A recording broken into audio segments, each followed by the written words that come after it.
Dr. Shari Sandoz, and she is a mixed animal veterinarian. Right up there. Animal veterinarian. Good, almost afternoon. How are you guys? Good. Very tired. Good. When's school out? How 2 many weeks. days? There. 2 Wow. weeks. 1 week, 6 days. Gotcha. So does anyone know what mixed animal means? You work on all animals. He gets to be scandy already. Wow. All right. So mixed animal means I am a general practitioner and I enjoy and get to work on about anything that comes through my door. I have the education to work on them. Whether it be a horse, a cat, a dog, cows, pig, anything like that. Here's one of my favorites. I love tigers. This was a neuter that we did. He belonged to a circus. He is actually only 7 months old when we neutered him. Just like a typical cat, you neuter them anytime after 6 months old, except he was a little bit bigger and we didn't want him to wake up from surgery. But yep, he belonged to a circus. We did another tiger, a few tigers in vet school. Another one had infection in his chest, in his lungs, and so we had to put some tubes in out the side of his chest to drain the infection out. So we got a lot of encounters with some tigers. But he lived at St. Louis, that one did. So why did I choose this career? The gentleman who was a great mentor and still is a good friend of mine was a renowned or well-known horse vet around Ord, which is an hour north of here. That's where we grew up. And one night my dad had cattle and one of the cows needed help to have her calf. And she was having some trouble, so we called the veterinarian, who was Dr. George Baker, who also wrote this book. He's very noted for working on horses, not only in the state, but across the United States. He's about 80 years old now, but he was very influential in me wanting to become a veterinarian. From the age of 8 years of age, when we took that cow in at 2 in the morning, my dad got us all up in the middle of the night. My sister Marcy, and our brother, Marcy is my sister, he got us all up and wanted us to go with him to go help the cow. So when we got to the veterinarian's office, the veterinarian, Dr. George Baker, said, if any of Mrs. Beach, excuse me, if any of my, He was so confused. you guys were, I'm like, No, I'm just the slowest of you. That's it. so if any of you guys, Dr. Baker said to us that if you two women, he looked at me and Marcy and Mrs. Beach and said, if you feel like you're gonna faint, just go up front. Well, he proceeded because the cow needed surgery in the middle of the night, and so he started surgery on my dad's cow. And all of a sudden we heard this huge noise behind us. My brother, who was a senior in high school and I was 8, had fainted at the first drop of blood and had hit the brick wall, just like what's in this building. And it knocked him unconscious, along with everything off the wall. So Marcy or Mrs. Beach and my brother and my dad all went to the hospital with my brother, and I stayed with the cow to help Dr. Baker. From that point on, when I was 8 years old, I knew I wanted to be a vet. So if you want to be a vet someday, what are the things you need to do or need to know? To start out with now, you could start by getting good grades. Study hard, pay attention right here in this classroom, because any good grade is going to help you get into the competitive school that vet school is. Also, animal contact hours. Anytime you go over there and pet Cheerio, keep a notebook and write it down. Because any contact feeding your own pets is going to help you very much get into vet school. So it doesn't matter if it's a guinea pig, a hamster, a cow, a horse, write it down. Because any contact, whether you come shadow me for the day and see what I do on a daily basis, just write it down. Because any hour is going to help you get into vet school if you've had contact with animals. A big factor of anything in life is volunteer. I'm 35 years old and actually am applying to get some of my student loan repaid. Oh, And it's a she's told me about this. And it's a Community service. 50-page application. Oh. And what they look at is how much I volunteer in my community. As busy as I am and have a career, they still want to know that I'm very involved in practice in my community and volunteer in my community. So that's important. One thing to remember to get you far in life is volunteer, be involved in any community you live in. So education, what does it take? That's the big thing about vet school. It really takes 8 years of schooling. That's what I did. It takes 4 years of undergraduate degree. Can be anywhere in the United States or anywhere in Nebraska. Kearney, Lincoln, where I went to Shari State, I got a bachelor's in biology with emphasis in chemistry, even though I don't know anything about chemistry. It says I do. So beyond that, then a lot of people get theirs in bachelor's of animal science. They want to study more animals because that's why they're going to be a vet, is to study animals. So animal science is one a lot of people get theirs in. Then I went on to the University of Missouri. Now we have a Nebraska program and they didn't offer that. It just started 4 years ago. You go 2 years at UNL, which is Lincoln, and then 2 years to Iowa State, and you become a vet. So now there's a lot better program for in-state tuition and helps a lot. It doesn't cost as much to go to school now, if you want to go to vet school. So, but I went to the University of Missouri. So here are my classmates. I was one of 65 that graduated in my class. And what do you notice about this picture? They're all wearing white coats. That's a good pose. But look at the ratio of women. Do you see very many guys in there? I don't. Exactly. So ladies, don't be afraid, because right now the trend is there's a lot more women going into veterinary medicine. But it's starting to get a little better now where there's guys. But of those guys, there were 7 guys out of 65. There were 7. Of those, only 2 wanted to work on cattle and horses. The rest wanted to be small animal surgeon, and one wanted to be ophthalmologist, the study of eyes in just animals. So you're not limited. Here I am, directly in the middle. But you're not limited to what you do in veterinary. You can pick any species, anything you would like. Here's my huge veterinary degree. Actually, it's fun to hang it on the wall because you gotta be proud of it after 8 years of school. It's tough. But anyone could do it if I did. But the degree is about this big and it hangs on the wall. Your actual degree is that big.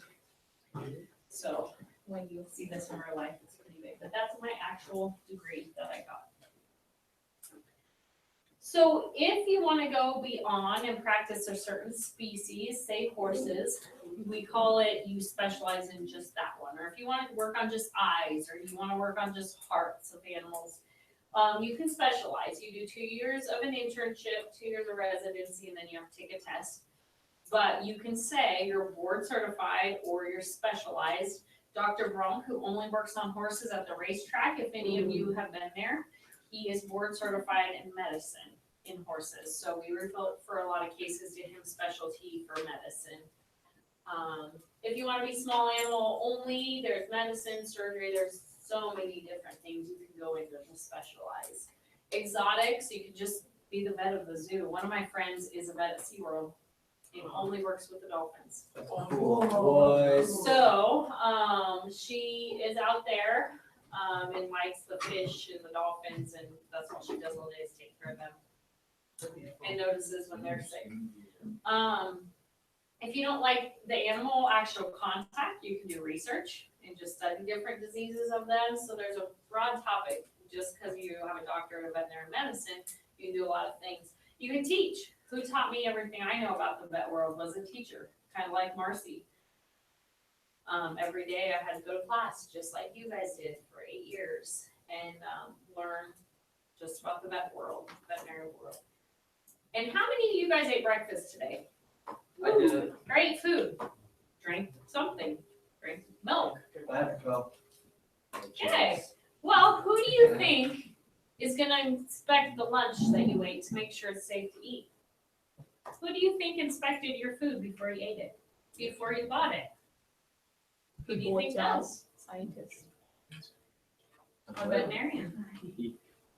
They're the top of the rank on who passes, if an egg passes, if certain meat passes, certain produce, fruits and vegetables. They have the final say if it goes for our human consumption, for us to eat. Isn't that because of things like in meat? Salmonella, things like that. Yep. Food contaminated diseases and things. We're the most knowledgeable out there on foodborne illnesses and stuff. So that's another job. You can just inspect meat all day or produce and things, and there's a lot of people that do. So most all of the food, most everything I can think of gets inspected by a veterinarian. So that being the case, there's food all over the world. There's animals all over the world that need taken care of. So if you're a veterinarian, you can practice anywhere in the world that you want to. You're not just limited to the United States if you don't even want to live in the United States. Actually, a very good friend of mine lives in Australia and works on the kangaroos and the animals there. So if you don't want to go to 8 years of school, you could be a tech. I absolutely love my technicians. They make my job so much easier. They restrain animals for me. They do a lot for me. They drop shots for me. They pack coolers to go out in the country to work on animals. They make my life so much easier, and I am very grateful to all my technicians. Technicians still are around animals every day, just like I am, but they only have to go to about 1.5 years worth of school. So that's another option if you don't want to go to 8 years of school to be a vet. They can't do surgeries like I do, but they can restrain animals. They can put an IV in. They can give some shots. I, by law, have to give the rabies, but they can give a distemper or some shots out there. So a typical day of a veterinarian is never the same. Sorry, it's a little gruesome, but sometimes this is what I do all day long. This was a broken leg on a dog that we were actually plating and pinning surgically to fix it, like if you would have broke, if anyone would break their leg in here.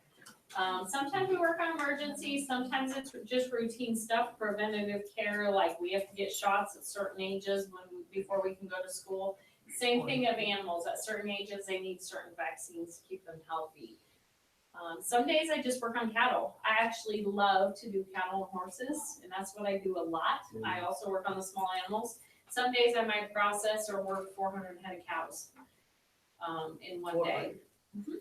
So that's what I tend to like to do with the cattle end of it a lot of times. So here's a picture of me, just like we trim our nails. This is a cow getting its nails trimmed.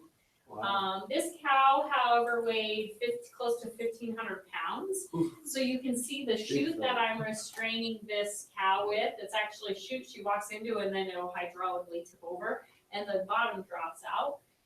And so we can trim her nails and restrain her, and I don't get kicked, and it keeps me safe and keeps her safe. So my job isn't just mentally tough sometimes, physically. As long as I'm small, but I can still get my job accomplished. So women don't have to be afraid to go into our field anymore because we got a lot of technology to help us nowadays. Speaking of technology, we get to work with a lot of technology. So if you like technology, it may be a career to think about, because what is this tool that we are using in this picture? Does anyone know? It's like a camera. Close. It's fun playing with you. Actually, a laser. Wow, I have one in my bag. It's a very high-tech laser. This is called a class 4 laser. And you also notice, what is this dog wearing? You look close. Glasses. He's wearing goggles. So there are actually goggles. Just like we are wearing protective eyewear, a dog has to wear protective eyewear, because a laser, especially this one, which is high powered, what we use it for is like swellings and sprains. So we have to, if it's a sprain, we have to, what it does, it reduces inflammation or swelling, increases the blood flow, which promotes healing. And this dog had a swollen ear, is what we were lasering. So we flip it up and actually laser the ear. But a laser of this power and caliber can burn our retinas as well as the dog's. So we have to, anyone that is in the room with the dog or a cat, we have to put protective eyewear on them because it could burn your retina and harm your vision. And so we definitely wear protective eyewear. But it's kind of amazing for the laser, it does work very well. So, yep, so that's some technology we get to use. And is my job fun? Yes. I do something different every day. I get to work with technology that's fun and changing. I love my job. So what I love the most about my job is every day is different. Every case is different. Never stop learning. And let me tell you, if you think you know everything, I don't even know everything. And I'm a veterinarian. I don't even know close to everything because every day I keep learning. I don't care if I'm going to be 85 years old. If you meet me down the street, I bet I'd still tell you I'm still learning. We see new cases, we see new medicines, we see new technology. We have to keep learning all the time. And you get variation. You never ever stop learning, and you never stop seeing new cases. You never stop seeing something you haven't seen before. That's what keeps my job interesting, and I enjoy getting up every day and doing my career because it changes all the time. It's never the same. I'm never bored. We're extremely busy. As a veterinarian, usually you're extremely busy every day. So if you're interested in being busy, it's a good career. This is actually me in this fourth picture. One thing I like is you impact people's lives as a veterinarian. There's so many champion horses you may come in contact with. There's so many show dogs you might get a chance to work on. And who keeps them healthy? The veterinarians, so they can keep competing. The people can keep winning money with them, can keep showing their dog. So you impact a lot of lives. And also, many elderly people out there, that's the only family they have left is their dog or their cat. Their dog or cat has become their family, is their family. They might not have any more brothers and sisters, it's just their dog. And so that's very important to them to have that pet. They consider it family. So you do impact a lot of lives. One that's extremely special to me is Louie. How many of you have seen horses? Know horses, like horses. Does anyone know what the NFR is? No.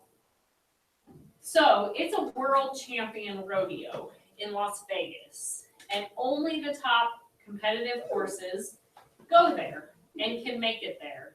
And you can win millions of dollars if you have a good enough horse. Well, I got to work on one of the world-renowned horses. At the time, we didn't know it was a world-renowned horse. She called me in the middle of the night, a good friend of mine, and says, I have a horse that I think is going to be a good horse. And she didn't know it was going to be a good horse. She just it was a prospect. It was something she was just trying out to be a good potential. She's a barrel racer and well known in the world. And I know her and got to work with her. And this horse, she came home and it had a cut on its neck. So if you look on the left side of this horse's neck, you'll see a scar or indentation. This horse cut its neck open all the way down to the jugular vein, cut through all the muscles. And when he was little. And now, look at the horse he's become. So I'll show you Louie.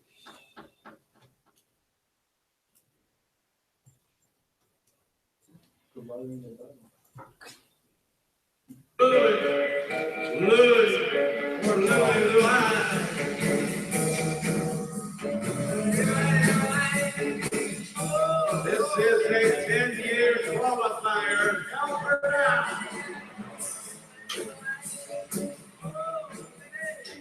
And hey, 1372. Lisa, hey, here we are where we've been so many times before. And this time, it's got to be special. For one thing, you're closing in on $2 million. You're probably 50,000 away. Man, just a couple of nights and you can do that. Oh, I hadn't even thought about that, but yeah, that's just crazy numbers. But yeah, yeah, it feels great to be here. It's been a while, so in the winner circle, but yeah, thrilled to be here with you.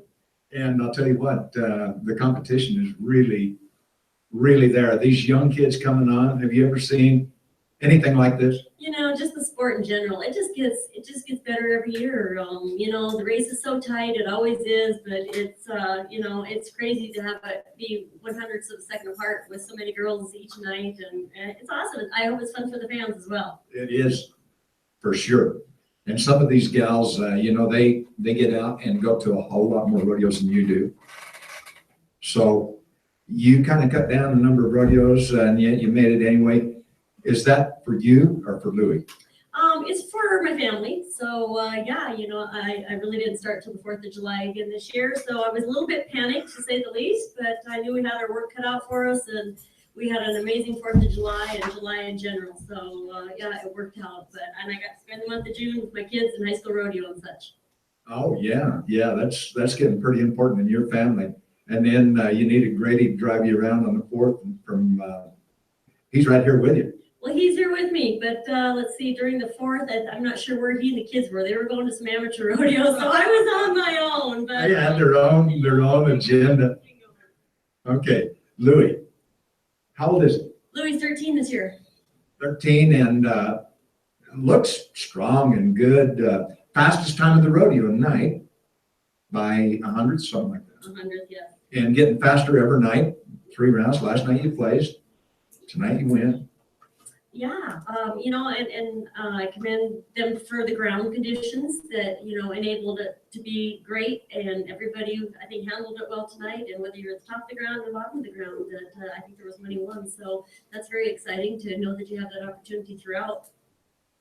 Well, this horse is something special, and you know Louis very well. What are the idiosyncrasies? What are the, you know, kind of the fun things that you've got to do to get him psyched up and ready to go?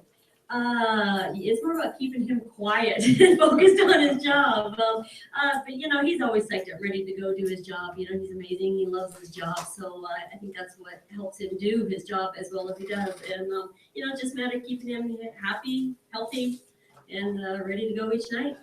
You have to work on kind of being calm, because he reads the excitement that you have and can get a little bit too high, maybe. Yeah, a little bit, you know, so just as quiet as he can be and conserve that energy. So yeah, it works out good. And my husband Grady's so super beneficial to us in the alley there, petting on him. So yeah, it works out great.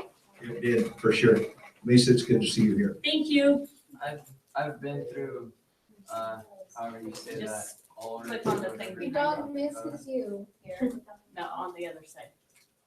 On the, yeah. Well, no, it's gonna start, the next video is gonna start. You need a website. Why not do it yourself? With Wix, you can create your own professional website. Choose from hundreds of templates. Whether you're a small business owner or an artist, we've got something for you. Just drag and drop to create your site exactly.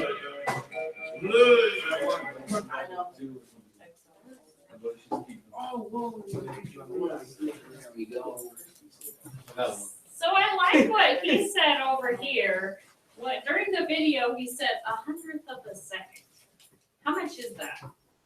That already went by at the time I just said that word. That's Yeah. 0.001. Yeah, he won by that much of a second. That's how competitive this horse is. And that's why we have to keep him healthy, because he has to, his margins only spread by 100th of a second to beat the next horse.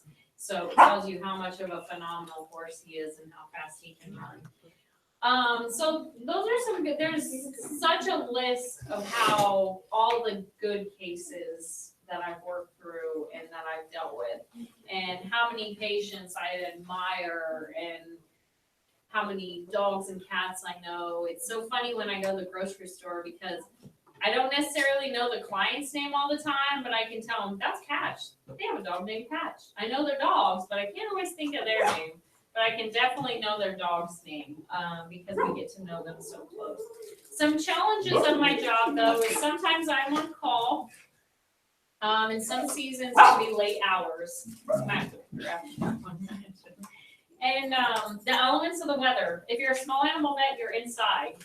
and it's air conditioning and it's cool. But also being a large animal vet, I work on a lot of cattle and horses. When it's 85 degrees outside, I don't have to sit inside. I can go work on cattle and work on horses. I'm a dentist. I brush horses' teeth. We use a special thing called a float. But I'm also a dentist, because that's the thing about a vet. You're not only a dentist, a chiropractor, you work on all those things together. Yep. The toughest part of my job is I care so much more for my patients and my clients sometimes than myself. And that's what they call compassion fatigue, is you may get tired because you care so much. So you have to be careful to take care of yourself too, always in life. Because we love what we do, and I want you guys to take time to decide what career you want to do, because you have to love your career, because you've got to love what you do every day. Because it's a long road if you don't love what you do. One of the hardest things I think about my job is euthanasia. If you don't know what that means, it means Is it like a sickness? I can end the life of a pet that I feel is suffering. In the human world, they can't do that. A relative of yours might have to lay there and suffer and bear the pain, because in the human world, you can't euthanize or relieve suffering of your loved one. And I went to 8 years of school, so legally I can put an animal to sleep or relieve its suffering legally if I feel it's suffering, because I have the education to know that patient or that dog or cat is suffering, so I can legally let it go to heaven. And so that is something about my job that's very, very hard, is a lot of it's family. And so it's a hard part of my job. Some talents it takes to be a veterinarian is determination. You don't just get through 8 years of college without determination, or put in long hours without determination. So one thing, I think a person needs determination if you want to be a vet. We talked about compassion. How many of you talked on the phone, maybe text someone, ate breakfast, packed your bag, all at the same time? Every day. So you probably make a good veterinarian, because you need to multitask to be a veterinarian. Because you may be talking to someone up front, you may be answering the phone, you may be doing 10 other things all at once. So it helps, and it also helps to love animals. Otherwise, you're not going to love what you do if you don't love animals every day. So I want to introduce you to someone who can't wait to be introduced. Her name is Cheerio.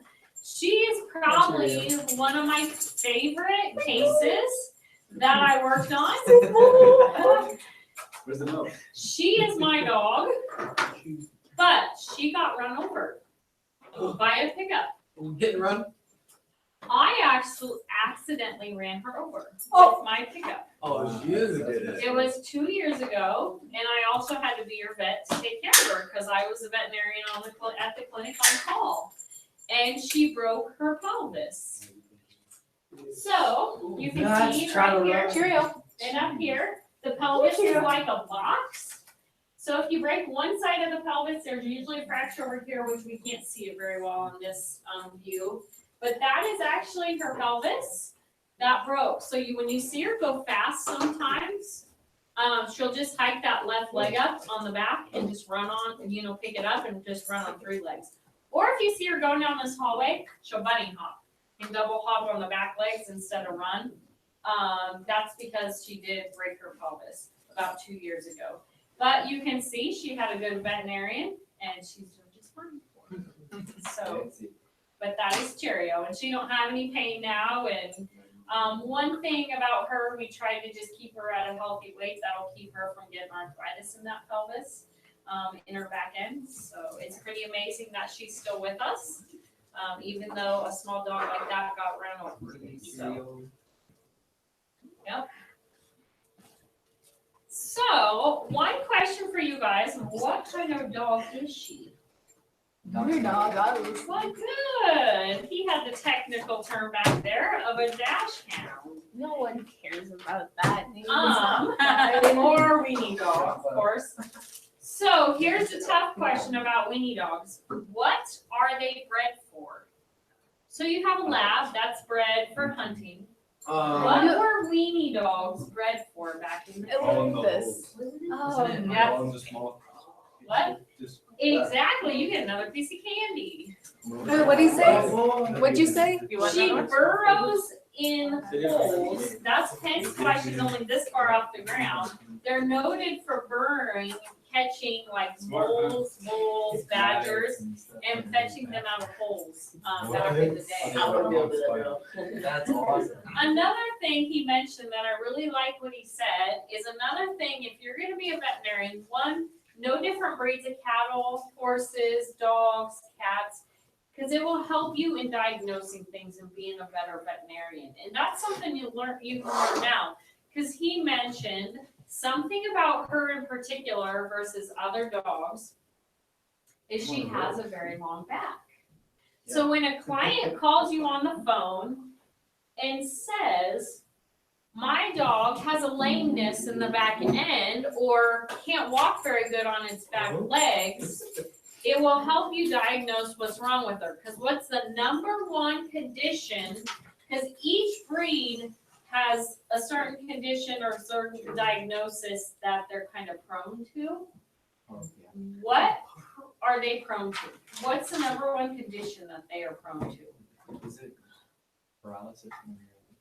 Exactly. There's a term, he's very smart. Exactly. The term for that is intervertebral disc disease. IVDD is what we call it. And basically means you tweak your back and you hurt your back and it can actually hurt the spine and paralyze their back end. And so they can't walk. Yep.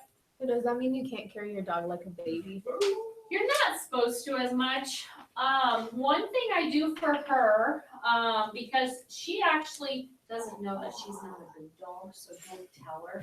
She really thinks she's like a Great Pyrenees. She really thinks she's huge and a farm dog. She has a heart like she's a farm dog. She actually goes and rides horses with me, rides on the four-wheeler. She's actually a farm dog. However, if it's cold outside, she does sleep on the bed or on the couch and comes in the house. But I try to keep her at a healthy weight because that's what's going to prevent her from hurting her back is keeping her weight controlled so she's not heavy. Control her back. Okay, another question. They say that after you get your dog neutered, a male dog, they usually get fatter. How do you keep them from getting fat? Because my dog's a small Chihuahua. Yep. And And just like that's how, because she's spayed, and you really, if they are spayed or neutered, they tend to gain weight after that. Because what keeps them a little bit thinner are hormones. And we take those hormones out because we take the ovaries out or the testes, and that's what produces the hormones. And so when we take those out, they don't have the hormones to keep them thin anymore necessarily. And so you do have to control it. How I control her is just a weight diet food, like a light food, or a special prescription diet that keeps the weight off. Or good exercise too. She's allowed to run around if I'm not here, or if I'm not at work, or if I am at work, I do have a little farm that she runs around on. thank you. Any other questions? Cheerio. Cheerio, people want to see you. People want to see you. Like the guy who hung out with you for the whole class period. See how it is. She's not used to wearing a collar, so if you see her itching, that's why she's scratching at her collar, because she says, I'm not used to wearing my collar that says my name and everything. I feel you can come to school now when Be identified when we come to school. So, any other questions? have you traveled? Yes and no. I would like to very much, but like I said, I do have some friends that practice in Australia and things like that. Actually, a lot of my classmates, a few practice in California. Like I said, the one does work at SeaWorld. I have one classmate that works in Washington. She just studies skin.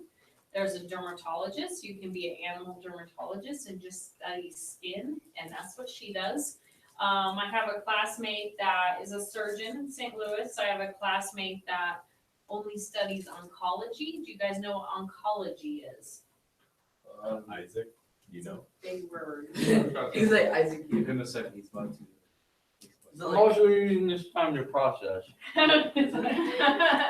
So oncology is a study of cancer.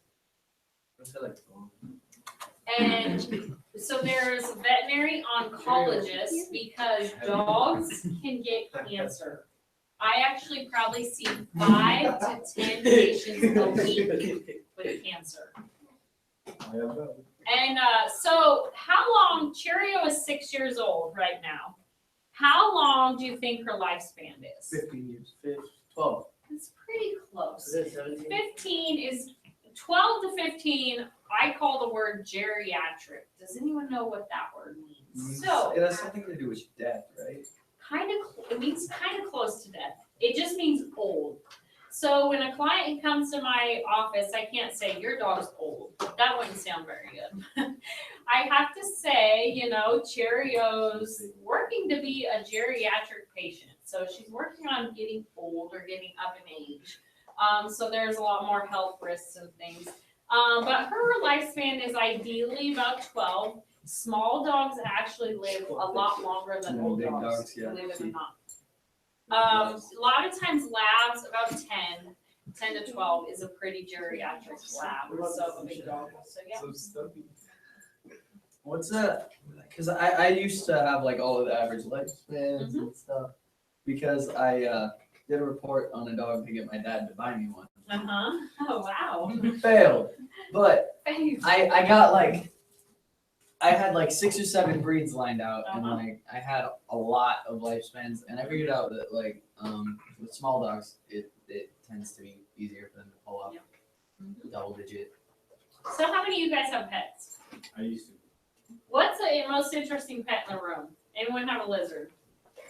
My sister does. Anyone have birds? I had a chicken. I got birds. My neighbor does. I know that for sure. You have a chicken? No. Who had a chicken? You have a chicken. What kind of chicken? And it lives in your house. She's like this big. Yeah, she lives in my bathroom. A chick? Bathtub. How old is she? Not very old. Yeah, she's only like a couple weeks. Gotcha. So, okay, that What might do you be do the with that most goat? interesting today. Anyone got snakes? I had a lot of. That is the one thing I do not like working on. That's the only pet I What? don't say. My snake was like long. You have a boa? I did, but it froze. How did it No, it's That's involved. I left to Mexico. My dad and my stepmom was watching. And they did. And they died. We met. Yeah, it was I sad. couldn't do that. I had to work on a corn snake once, and that was enough. That's the only animal my daughter can chase her out of the house with a fake rubber snake. But any animals you guys don't like? What's another weird animal? Anyone got frogs? Oh, no. My stepmom's I used to terrified. have a sugar glider, but I've fluttering now. Yes, we got to work on those in school a lot. In school, anyone got a ferret? Oh, my dog. hands. Ferrets are legit. Shake my It's hand. weird though. Anybody seen a micro potbelly pig? Are they like small? So that is a potbelly pig that only grows like 5 pounds. My Not sister very. was So, yep, and I seen one the other day, actually, but I actually got to work on, and I probably could find you the picture, was,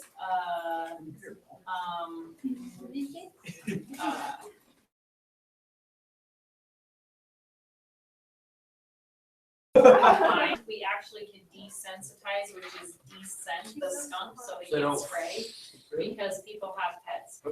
We also, by law, if anyone's been to the zoo in Monroe, Nebraska, which is outside of Kearney, they have a wonderful little zoo that has many, many animals, and by law, we go and inspect them to make sure they're healthy. Because they have monkeys, zebras, they have all kinds of animals. So I did have a client that had a hedgehog, and we trimmed his nails all the time. So, Is it illegal to have a raccoon? you have to have it licensed. So I'm gonna would it give be you the a- same way with a monkey? Yep, and you can have a monkey. There actually, I've heard there's a teacher in the school. Oh, yeah. Finger monkeys. They're What? They're so I know cute. someone, yeah, he's got Yeah, two Mr. monkeys. Morgan Yeah. has two monkeys. Coach Morrison has a monkey? He's got, Isaac, he's got two of them. I would like to talk to No him about kidding. his monkey. We should have brought them in. He does. I'm getting a pet monkey. So, yeah, we should have brought his monkeys in. That would have been a great That was idea, fun. about his monkeys. I would've been So, scared that though. would have been interesting. Think about the amount of salad costs. Because that zoo has a monkey, and he's pretty housebroken and stuff. But if you guys get a chance to go to that zoo, he actually wants you to pet most all the animals there. That's what's different than the Omaha Zoo. But it's not too far out of Columbus, on the side of Columbus. It's a pretty cool little Saturday. It was just open in the summertime, but he has a lot of animals. So turtles, you can ride the turtles. Huge turtles, they're huge. So, I'm a turtle. any I other wish I had a questions? turtle. Andrew, I had a you turtle good? when I was little. So you say you would. Yeah, I had. That's what I said. I don't get to the zoos very often because they're kind of a little, like I said, a classmate of mine does work at the zoo. But anymore, it's just kind of general farm and ranch animals now, but it would be fun to ride the zoo. For the giraffes. It would be fun Trying to brush your teeth. to learn their habits. Get a chip.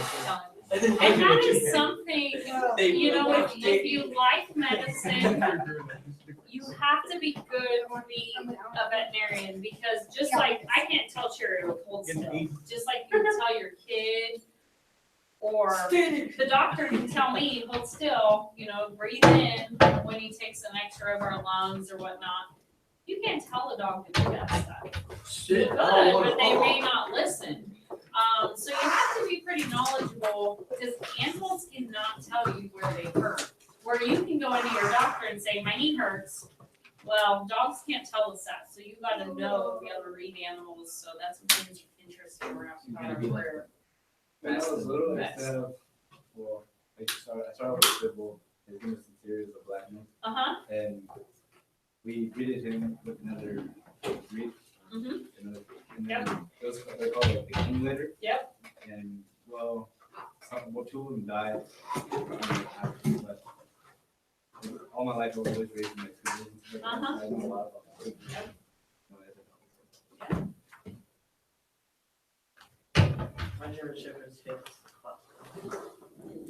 I totally forgot to take notes today because I was hanging out with Shari. uh-oh. Mercy went my leg slide. Probably. Wow. Well, thank you guys. Anybody else? Thank you. You're welcome. Right there. Oh, there it is. I have it. What? Sure. You can hold her. You can hold her. Can't take it with you. Huh? What? Don't realize. She's gonna know about you will. Be careful, Cena will actually walk out. Honestly. She will. She will leave.